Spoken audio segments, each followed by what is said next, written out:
Here are my top tips on how to buy a ski house that's right for you.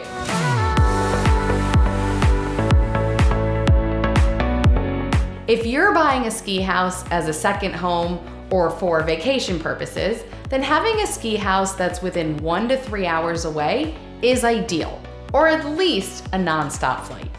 Less time in the car or in the air means more time on the slopes. One note, if you're classifying your ski house as a second home for financing purposes, you'll need to be over 50 miles away from your primary residence. If you're buying it as an investment, which it could turn into over time, you may want to look for these qualities. Is it in a desirable area where people like to vacation?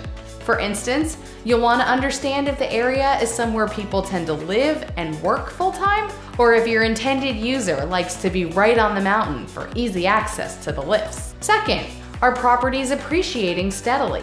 Third, is it easy to get to? What do you need to pass to get there? And fourth, what's around it? Visit the potential home during the day and at night.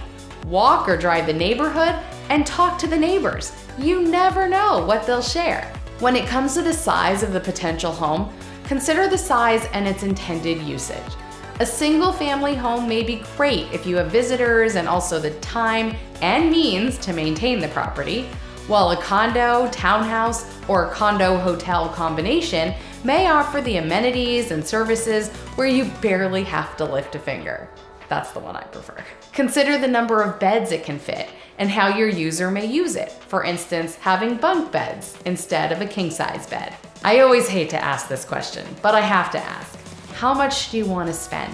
You may not want to spend all your money on the home and then not be able to actually use the home and everything around it. Here are some costs to consider. Number 1, the price of the home. Second, the down payment and monthly payments if financing. Number 3, management fees and vacancies if buying a house for rental income. Number 4, the maintenance and upkeep. Number 5, insurance. Number 6, association fees. Number 7, taxes. And number 8, furnishing the house and outdoor space. And before you leave, please do me 3 favors. First, subscribe to the channel. Second, like the video. And third, share it with someone who might find it helpful.